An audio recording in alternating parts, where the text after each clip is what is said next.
Hey everybody, welcome back to In Bed with a Millennial. I'm the Millennial Javeda Bay, and this is my bed, and it's still October, which means it's still Kinktober, which means over here, we're still talking about everything kink and BDSM. And over there, you're probably still enjoying all things kink and BDSM. And I love that for you. But since it is still Kinktober, today I want to dive into the safety principles in kink and BDSM because safety is paramount and a foundational aspect of kink and BDSM. So, of course, we're going to talk about it. So let's get into it. Jave, what even is a safety principle in King of BDSM? I am so happy that you asked. Safety principles are basically like an ethical and safety framework that you personally use to guide you in kink and BDSM. And so it's used within the community, but it's not like this, like, ooh, everyone walks in and they announce their safety principle thing. No, it's just like how you approach kink and BDSM on a personal level. So that way you can work to minimize harm, be it physically, mentally, or emotionally. Because as we all know, there are some kinky activities that do carry risk with them. And so having an understanding of how you approach these risks and playing with others is extremely important. And though it may seem like people just walk into the room and they're like, yeah, whatever, I'm just going to do stuff and I'll do it safely, there are things you should consider and ways that you should approach it to actually make sure that people are being taken care of and doing things in the least way possible to cause serious harm. Obviously, some activities we want a little bit of harm. We need it to hurt a little bit, but other activities we don't want to end up in emergency rooms and things like that. So having some safety principles and ways that you approach kink and BDSM is extremely important and a foundational aspect of how people engage in kink and BDSM. So today I'm going to be talking about 5 different safety principles, frameworks that people use within the kink and BDSM community. The first one is SSC. Now, this is an acronym that stands for safe, sane, and consensual. This is like the foundational safety principle that has been used in kink and BDSM. And it was very popular in the beginning because it kind of hit the major points, safe, sane, consensual. Safe meaning that we're all going to practice kink and BDSM in a safe way, trying to make sure that we don't do anything that's going to lead to someone's untimely demise. Sane in the sense that everyone engaging in it is of their right mind. This is one of the reasons why SSC like kind of grew out of favor, is because it's because the use of sane kind of like erases folks with mental illnesses and disabilities in the kink and BDSM world, because it's like, you're not sane, you can't do this. And that's not true. Plenty of people with mental illnesses and disabilities engage in kink and BDSM safely. They just adapt it to work for them. But that's another conversation. And then consensually, that major key point is that everyone's consenting to the activities that are being done. So safe, sane, and consensual is an entry point in terms of a safety principle, because you're like, okay, I'm gonna remember to do things safely. I'm gonna make sure that when I make these decisions, I'm sane and right in my mind, and everyone is going to be consenting before we do anything. Another reason why SSC kind of went out of favor is because it's pretty vague. Like safe, sane, and consensual doesn't really like get into any type of detail. And really, if you just say that to anybody, they'll be like, okay, I guess, like, I'll wash my hands. We're doing it safely. Like there's so much more that goes into it. So the other 4 principles allow a little bit more nuance to safety in kink and BDSM. The next safety principle is RAC, risk aware consensual kink, meaning that everyone is doing their part to be aware of risks that come with the different activities that y'all are engaging in. Because, as I said previously, there are some activities that can be a little bit more dangerous, if you don't know how to actually do them correctly and if you aren't taking the necessary precautions.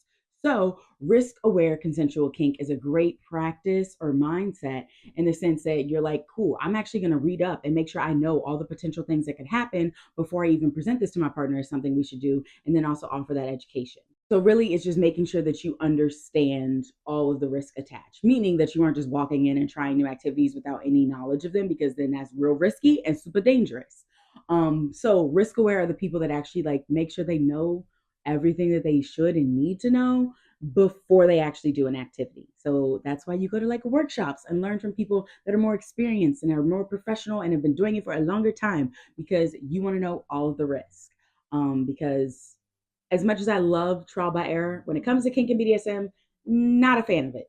Okay, know the risk beforehand. The third principle is PRIC, which is personal responsibility informed consensual kink, meaning that you are taking personal responsibility to be prepared, know what you need to know, share information with your partners, Making sure that everyone is informed about the activities, about how things are going to go, what adaptations need to be made for different bodies, different experiences, or whatever it might be. And then everyone, of course, is consenting. But personal responsibility in the sense that you're responsible for yourself and being taken care of. So you need to show up and know what you need to do to minimize harm for yourself as well as your partners. Yes, it says personal responsibility. And yes, that does mean you taking care of you and knowing things for yourself, but you also should know them for the people that you're playing with. So, great example of this is if you are playing with somebody that happens to be like diabetic. How do you adjust what you need to adjust to make sure that nothing happens where the diabetic person is going into shock or anything else like that that might happen, or their blood sugar is getting too low, things of that nature. Or if you're engaging with somebody that has like mobility difficulties, like how are you adjusting your rope suspension scene to actually adjust for their body and what needs to happen for it to be a comfortable situation. So personal responsibility and knowing that you have everything you need, know everything that you need for the most part. Obviously, we don't know the things we don't know, but generally you are responsible for knowing the stuff that you need to know to make sure that the whole scene, the entire activity is going to go well for both of y'all involved. So not just walking into the room expecting like, oh, well, if they have any problems, like they'll tell me like when we're doing it. Like, no, you should be prepared for that beforehand. The next safety principle is TIC, which stands for Trauma Informed Consensual Kink. This safety principle was developed by Black folk for Black folk to support them in navigating potential triggers and trauma responses when engaging in kink and BDSM. And you might be like, what does that even mean? Well, one, when you look at the kink and BDSM space, generally, historically, it has not been very like Black friendly, people of color friendly in general, but Black friendly. And also, if you dig into a lot of different like kink and BDSM activities, there are some things that can be extremely triggering if you are a Black person, especially in the United States, because of all the things that happen being a Black person in the United States. When I was teaching my workshops this past week, I actually brought up the use of cuffs.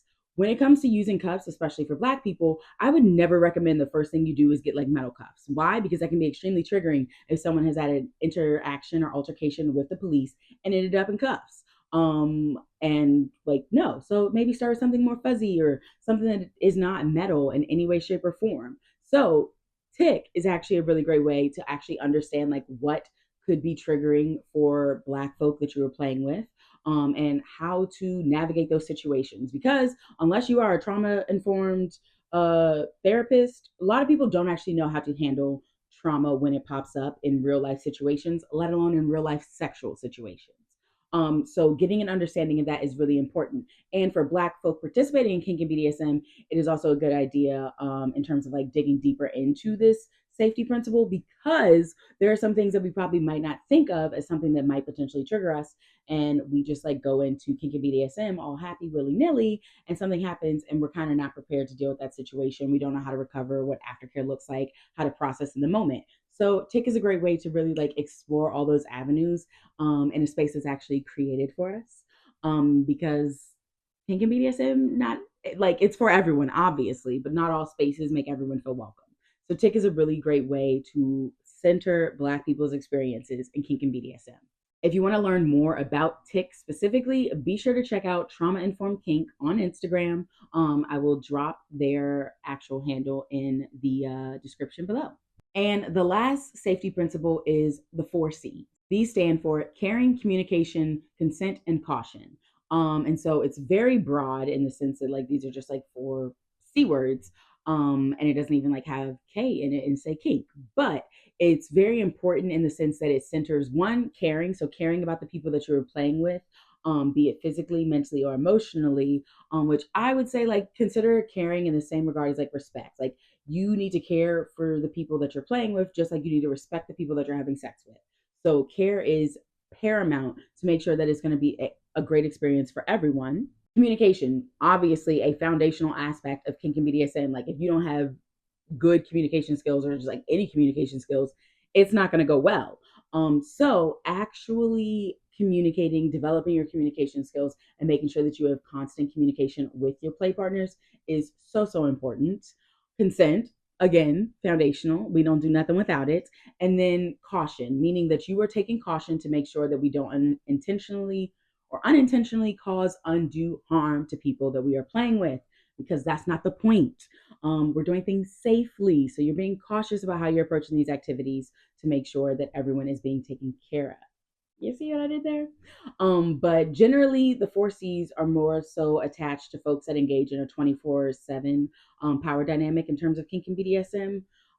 But obviously, all five of these, for the most part, can be applied to however you like to engage in kink and BDSM.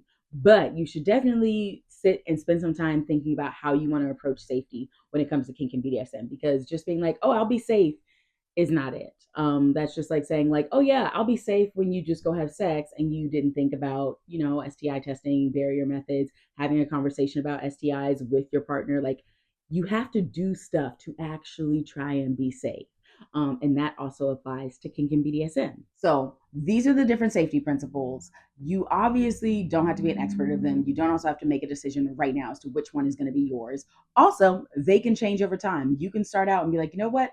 Rack seems really good for me.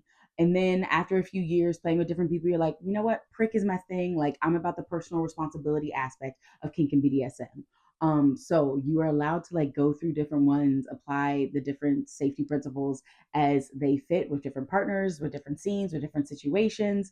It's not a set in stone. Like you are not carving it into stone and putting it on your tombstone that says like, I'm a kinkster that practices prick. Like, no, that's not what it looks like. But when it comes to safety principles, understanding them is a great way to be able to spot predators and like fake unsafe kinksters within the kink and BDSM community, because you having an idea and being able to have a conversation with a potential play partner about like, oh, well, I really approach it from like a prick standpoint. Like I personally want to make sure that I know XYZ thing. And then if they respond with like a or like a, oh, that doesn't really matter to me, baby, we run immediately, because what you mean. But yeah, so understanding the safety principles is key, because practicing kink BDSM safely is super duper duper important. But yeah, if you're like, Javay, I need a little bit more, you know that later this week I'm gonna have a blog on my website all about the safety principles, how to figure out which one is for you, how to talk about it with partners, all that jazz. So make sure you check out my website, and definitely, definitely, definitely make sure you subscribe to this YouTube channel, because hello, why would you not want all the kink and BDSM goodness that I am dropping all month long, plus all the other stuff that lives on this channel? And definitely make sure you're following me on social media, because I generally try to share different stuff on all my platforms. But remember, y'all, I'm in grad school, okay? Cut me some slack. But definitely make sure you subscribe to my email newsletter, because if I happen to get booted off of social media platforms, that's going to be where I let people know what's going on. And if you are interested and you're like, Javay, I want to learn a little bit more, I am teaching a workshop this Thursday online, so anybody can come. It's called Honey, I'm Kinky, Introducing Your Partner to the Big World of Kink and BDSM. And so basically it's for folks that if you know or you find yourself to be discovering that you are a kinky person and you happen to be in a relationship with someone that's more vanilla or has no understanding or knowledge around kinky BDSM, it's a workshop that's going to give you the tools to have that conversation, begin the journey of like bringing your partner into kinky BDSM slowly and as they are comfortable, or just like figuring out what works so that way you can still explore your kinky side while still being in a relationship with somebody that might not be necessarily interested in kinky BDSM. So if you're interested in that, definitely, definitely, definitely check out the description for more details on how to register. But yeah, I'm hope that you're having a great Kinktober and that you do some nice kinky stuff later tonight. But until next time, I'm gonna see you later. Deuces.